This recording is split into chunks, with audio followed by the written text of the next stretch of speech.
Okay, welcome everyone to this year's first session of the Occupational Health Clinics for Ontario Workers, or OHCOW's annual October and Beyond series focusing on occupational diseases. I'm Krista Thompson. I'm an occupational hygienist with OHCOW, and I will be doing some of the moderation today. We start this session of October in October and continue through November for 5 sessions focused on different facets of occupational disease. We'll be doing this every Thursday for the next 5 Thursdays, including today, from 12 to 1:30. Before we begin, I'm going to mention that we are recording live and it's being broadcast on YouTube, so the recording will live on YouTube after this. Those who watch live will get a link near the end of each session in order to request a certificate of attendance for professional development and certification or maintenance purposes. We do expect attendance for the majority of the session to receive the certificate, which is why we put it out near the end. Today's theme is an overview of the Ministry of Labour, Immigration, Training and Skills Development, and the Ontario Health and Safety System Partners updates and priorities for occupational disease prevention. Next week, we'll have a session on WHMIS and chemicals, followed by exposure assessment on the 13th of November, occupational diseases and reporting on November 20th, and we will end on November 27th with a focus on protecting vulnerable workers. So now I'll turn the session over to Kimberly O'Connell, Interim Chief Operations Officer at OHCOW and past co-chair of the Occupational Illness Prevention Steering Committee on Ontario Health and Safety System collaboration with the Ministry. Kimberly received her Master of Science applied in Occupational Health, specializing in industrial hygiene from McGill. She's a certified industrial hygienist, a registered occupational hygienist, and a Canadian registered safety professional. Kimberly also has a broad and in-depth technical knowledge of health, safety, and environmental issues with a focus on primary prevention of occupational disease. With over 25 years of experience in OHS and a strong belief in collaboration and teamwork, her passion prevention, which stems from the loss of a close family member to a workplace fatality in 1993, is infectious. So welcome, Kimberly, over to you. Thanks, Krista. I'm just checking in if Dr. Moody has joined us because I he's. did see him, yes, just now. Oh, that is great news. I was going to pinch hit, no pun intended, if you weren't able to be here, and we're so happy to have you. I promise I won't keep this on. It's a distraction, but who is not proud this morning? And it sort of goes on theme of our leadership and your leadership leading the way nationally, and more on that later. So I'm thank you, Krista, and thank you to the whole team that put our flagship event on occupational illness prevention together. We reached to all the system partners. We have participation from almost all, and throughout the few weeks together. And we'd like to lead off with welcome words from our leader. So Dr. Joel Moody has been the Chief Prevention Officer and Assistant Deputy Minister at Ontario Ministry of Labour, Immigration, Training and Skills Development since 2021. He also holds an appointment at the Dalla School of Public Health as an adjunct professor. He's an American born and has studied across North America, earning an undergraduate degree in civil and environmental engineering at Duke and Master of Public Health studying in International Health Epidemiology at the University of Alabama, Birmingham. He did postgraduate work in epidemiology and biostatistics and earned a medical degree at George Washington University. He did additional work at the University of Toronto in cancer epidemiology. His diverse background allows him to speak, listen, and emphasize effectively with different groups on safety during the pandemic times and otherwise. And that might be a little old. I'm sorry, Joel. It was but over to you to welcome us today. Yeah, no, Kimberly, thank you so much, and I appreciate those very kind words. Lot is going on, and I definitely enjoyed the hat. I'll remind myself, I do now live in Canada. I was in the U.S. when my beloved Braves lost the first time to the Jays, but I'm rooting for the home team now. So go Jays, go! It's an exciting time. And with that, I just want to say thank you. Pleasure to be at this kickoff meeting. OHCOW's October and Beyond webinar series. Each year, OHCOW, you use this platform to really bring people together across the province. And even beyond. I remember last year you had people from different parts of Europe that were on, because ultimately it's about sharing one goal, to better understand, prevent, and ultimately eliminate occupational illnesses. So first, to my colleagues at OHCOW, the Occupational Health Clinics for Ontario Workers, your leadership, your innovation in this space, want to say thank you very much. It's your education, your research, your collaboration, all of those things that you are helping us to continue to see the full picture of what prevention can look like. It's across every sector and across every type of workplace that exists. I want to say thank you for helping me with this year's theme. So beyond barriers, uniting for occupational illness prevention. Can't be more fitting. And you may talk a little bit more about what's happening within the Canadian and global landscape. But we know that historically and even now, occ illness is a complex item. Usually develops slowly, silently over time. The causes, the associations can be difficult to truly understand, to trace. And sometimes it's very easily for those practitioners to overlook those early symptoms. All too often, at the end of the day, the impact to not only the individual, but their families and their community is underestimated. But we know at the end of the day, illnesses do affect people. They affect their communities, they affect their communities and their families. And my words, all of this can be prevented, because it's not just something that we want to avoid from a statistical standpoint. It's not just something that we want to be able to measure and monitor, but ultimately it's about the individual and their lives. So going beyond those barriers means more than just identifying risk. It means addressing the systems, the silos that keep us from acting sooner. It means ensuring that workers, the employers, our healthcare professionals, our researchers, we all have the tools, knowledge that we need in order to prevent and build those healthier workplaces, which we know exist. What have we learned from our data? What is the science telling us? What is the lived experience telling us? And then how do we turn that knowledge, those practical ideas, into what we know as prevention? So your series, OHCOW, has become such a vital part of that process. You're translating those complex information into accessible, actionable insights. As you go through your series, I wish I could listen to all. I've seen the dates. I'm booked for some. I apologize. But it's those discussions on the topics: exposure control, climate, work, psychosocial hazards, new technologies maybe. Those are the things that are going to help shape us as we continue to advance OC illness prevention across this province, continue to advance OC illness prevention across this country. And so that progress doesn't happen unless we are all working together. So at the Ministry, Labor, Immigration, Training, Skills Development, once again, we all win a prize if we remember those. And also through the work that I'm doing for you all and my office does for you all. We are deeply committed. We want to continue to strengthen the system. And that really is about how we do our research, creating capacity, promoting those collaborations, and even more so, sharing that clear vision. We talk about it.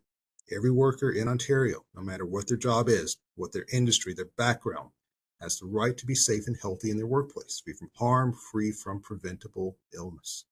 So you're going to kick it off today. Happy to be here. For the members, engage with everyone, share, discuss, talk, and once again, take inspiration from each other. Because as we continue to build and unite our efforts, I know, as you said, Kim, I've been on since 2021. I've seen immense advancement, even just these 4 short years that I've been able to be your Chief Prevention Officer, because it's when we unite our efforts across multiple disciplines, sectors, barriers, boundaries, all of those things that we know can impede at times, we do build a stronger, healthier, and more resistant workforce for our future. So OHCOW, thank you. And for all the partners who make this series possible, thank you for your being here today and your commitment to occupational health and safety. Thank you so much. Thank you, Dr. Moody, and I hope you will stay for a little while, but understand if you don't. And you're obviously more than welcome at all the sessions, and you're busy at hard work, but your words go a long way. And really, I'll let you share the screen, Holly, now for to pass it to continue in Dr. Moody's words. Really some of our updates, but I took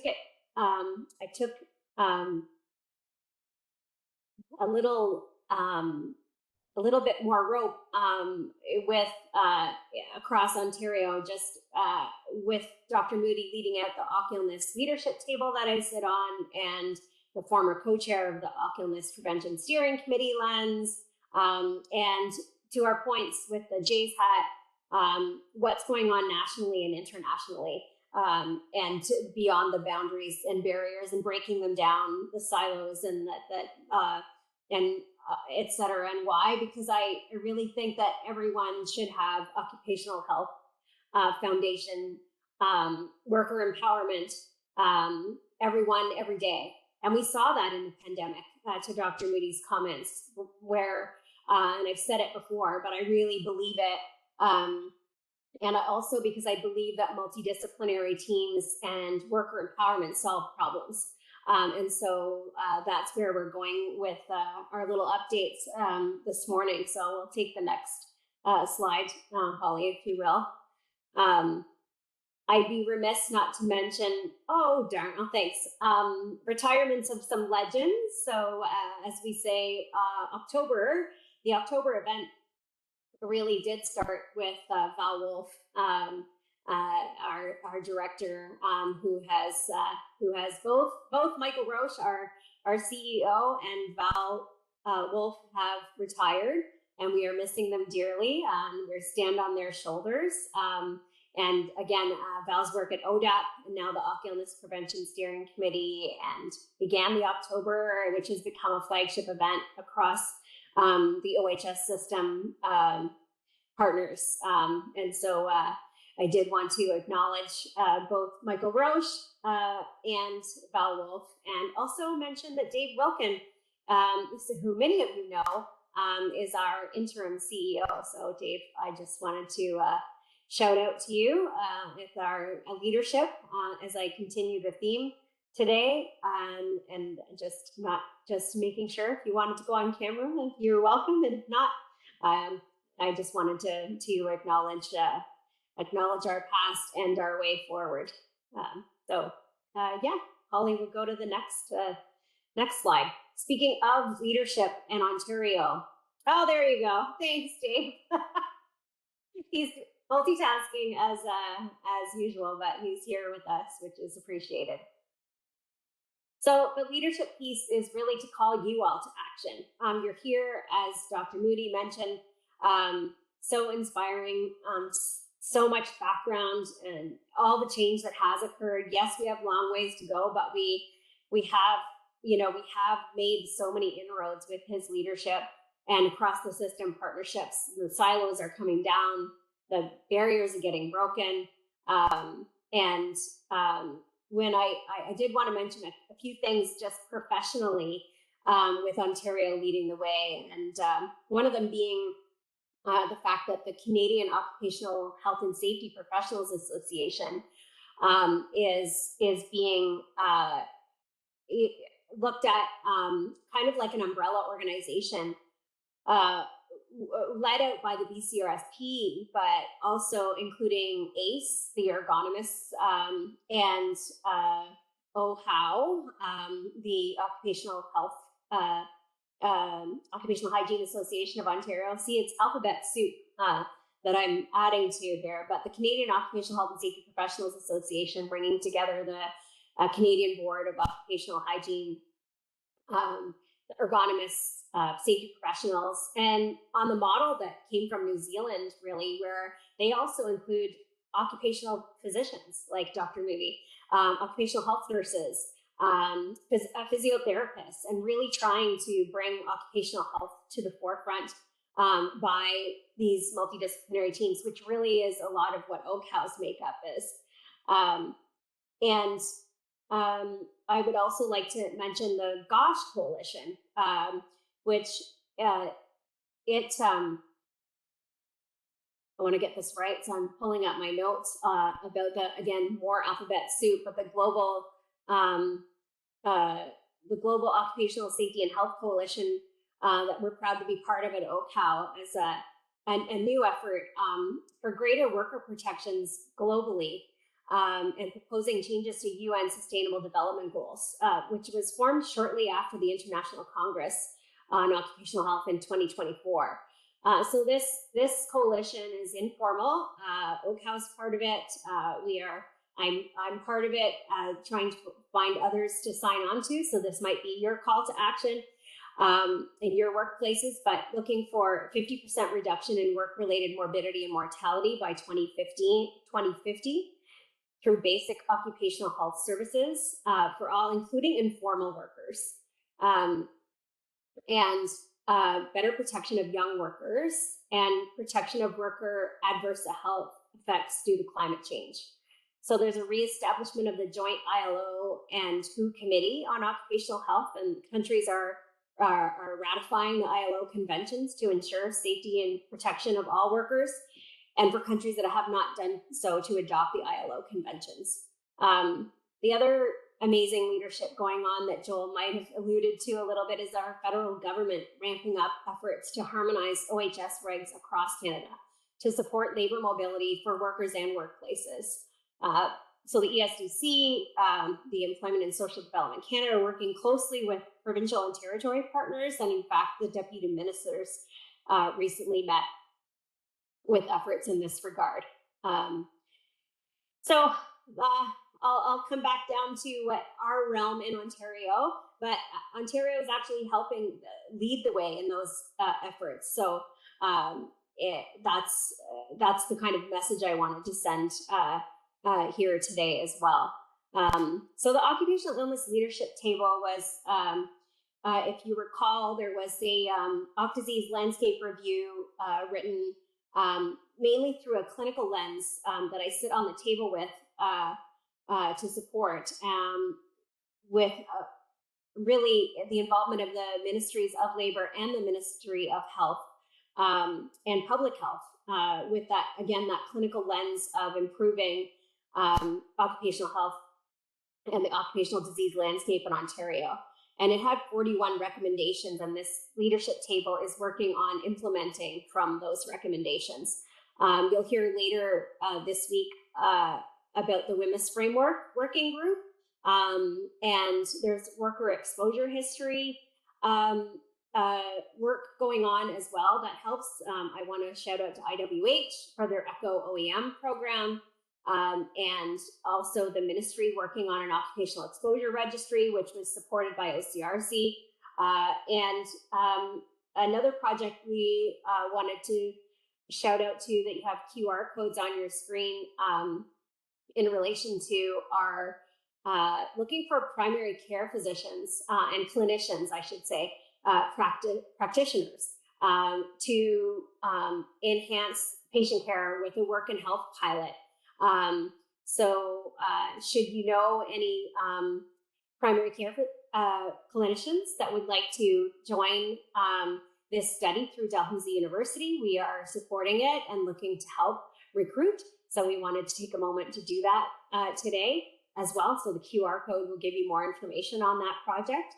And the other piece is the OCDISEAS awareness campaign. So that's also being actioned through the OC Illness Leadership Table. And we have an example of what we did with the Ontario Silica Control Tool, which could be used as a model, which could many others, with the tagline "Work to Live."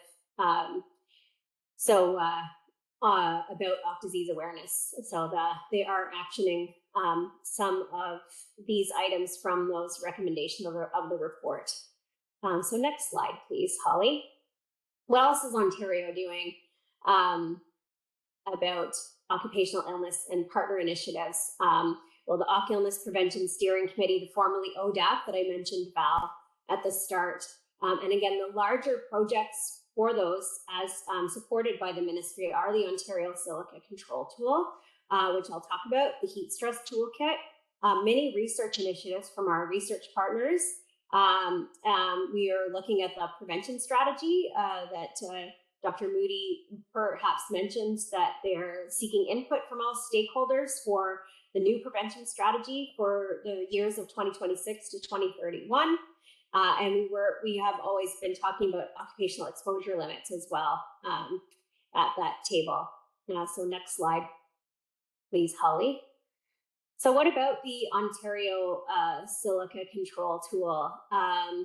So we're very happy to say that, and if Dr. Moody's still here, the stark contrast is evident. So he can be expecting an email, but there are over 1,000 account holders for the Silica Control Tool, although we are getting lots of feedback that the WSIB account number is a barrier to people using the tool. And you'll see from the numbers of the Heat Stress Toolkit that is open access, it's just a stark contrast. We have about 11,000 downloads to the Heat Stress Toolkit. So we need to figure out a way to break down that barrier, and we'll chat to that later if you're still here. But it's been very successful. But there are, that's pointed out in some of the in some of the feedback as one of the kind of barriers to use. So there's been exposure analysis, risk, which lead to exposure control plans, nearly 1,000 of those, at which we estimate reduced by silica exposure if they were actioned by an average of 40%. So this has been, this again, if you recall, was developed in BC. We've had demo sessions with the BC RSP members as well as OHCOW last year. And again, big collaboration with IHSA to host session for the Ontario Gravel, oh, sorry, I probably missed C, alphabet soup. I'm going to mix that up. So I'll just say OGCA for now. The next slide, please, Holly.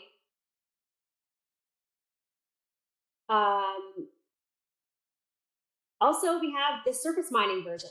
So again, partnering with BC. Again, you can see the partnerships being a theme here, breaking down boundaries to access a surface mining version using BC mining data. So again, a call to action for you folks who are leaders in this effort is for data. For data for both the surface mining and the construction versions, because the more data we can get, the better the tool can be. Yes, using the same platform, you can enter both versions. And we have shared this tool with the OSSGA, Ontario Sand and Gravel Association, and in the Health and Safety meeting and in their weekly newsletter. And Melanie will be presenting on the surface mining tool later in this event series. As well, we're hoping to increase collaborations with Workplace Safety North and IHSA on this new version. Next slide, please, Holly.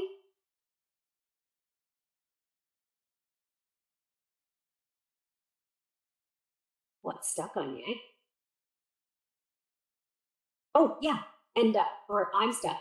There's a French version, again, in a collaboration with New Brunswick across Canada, who were very kind to provide us with a French version. It's kind of a little bit stuck right now, but it will get unstuck. And our team also helping out with a French version. So we've been promoting the tool all over. I'm going to go a little more quickly because I might be taking up a lot more time, and you can read the slides. So next slide, please, Holly. So what are the next steps for silica?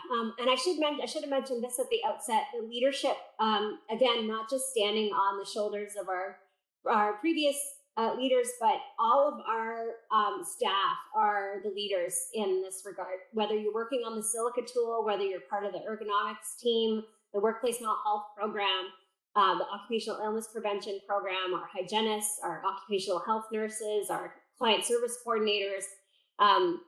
So Kevin sits at the data evidence and knowledge mobilization and has really pushed the efforts of Engineered Stone. So we are trying to look at what can our silica prevention activities look like? Can we reduce the exposure limit? That's been a push since the beginning. WSPS, who you'll hear from, has provided in additional data to the tool for Engineered Stone countertops.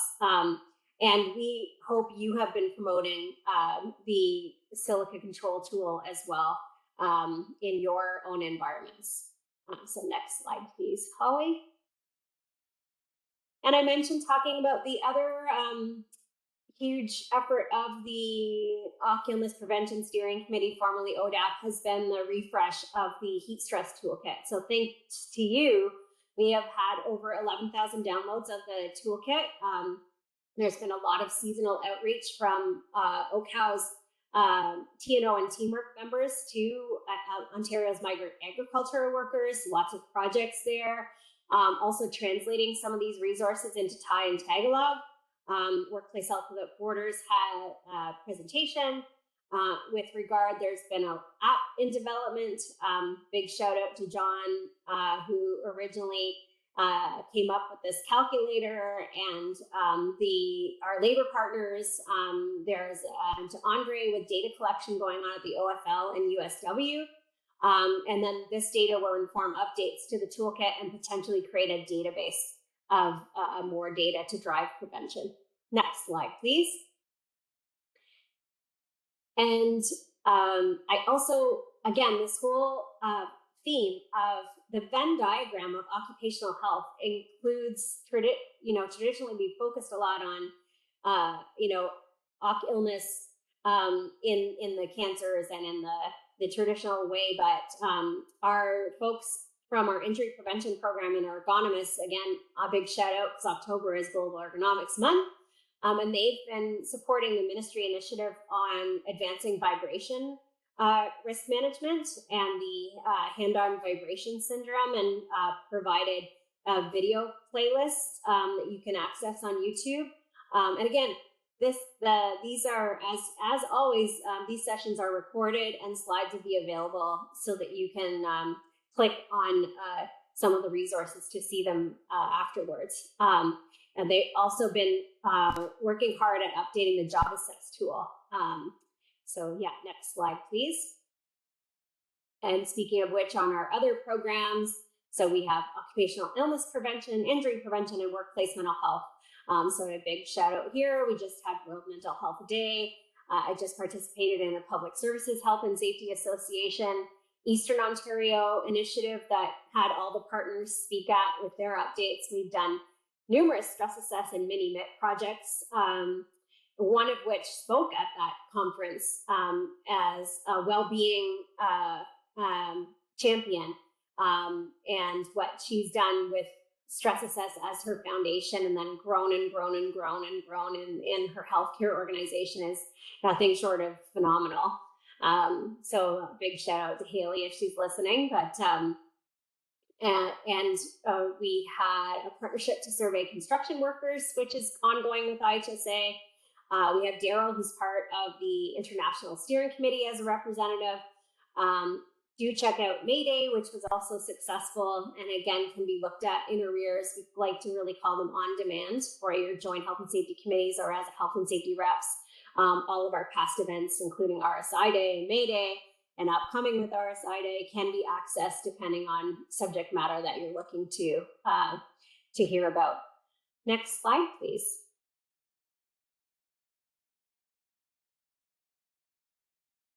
So other initiatives, there are millions. And again, a big shout out to all of the leaders in our organization that lead out these working groups that are sitting in various tables, whether it's the Mine Legislative Review Commission, speaking at the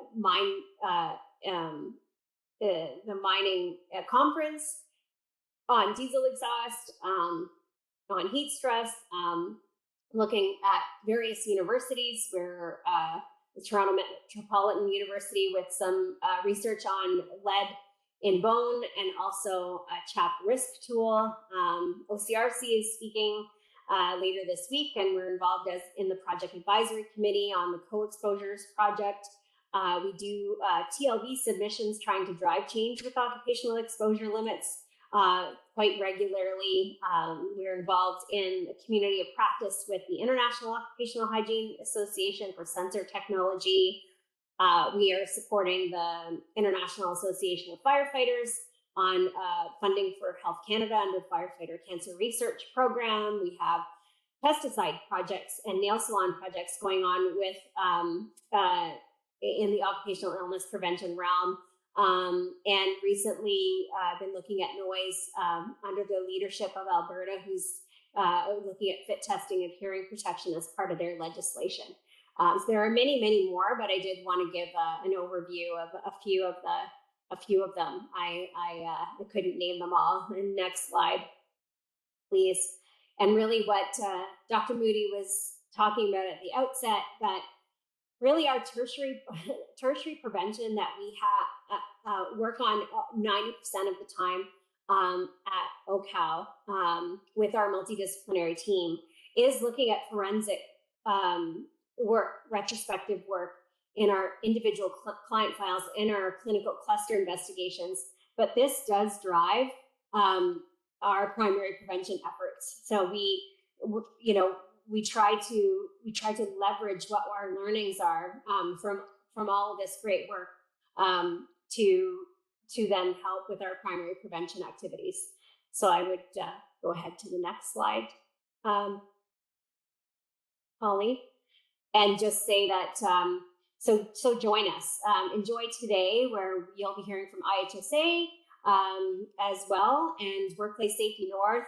I was lucky enough to be able to present with Steve at a recent OHCOW conference, and this is part of we're breaking down barriers, we're empowering workers. It's a very exciting initiative that I hope you'll enjoy hearing about as much as I did. And the week after, we are going to speak about WHMIS information and chemical exposures, growing on that Oculus leadership table recommendation from the landscape report. We're going to hear from the government of Nova Scotia and also WSPS in this regard. Week 3, we have Melanie Gormaning again, and Giovanna from OCRC and Tracy Kirkham talking on a few of the projects that they are working on. Always happy to have partners. And then week 4, we're going to talk about disease combating underreporting with our own Sarah Rhodes, epidemiology, and OCRC as well. And then we have a session on protecting vulnerable workers, hopefully with this theme we're trying to bring you. That's so important that we reach all workers, and it's really hard to reach informal workers and those with the most need. And we hope to have you get on board in your leadership with that as well. So those are my quick updates. I hope that was okay, folks, and I will hand everything back over to Krista.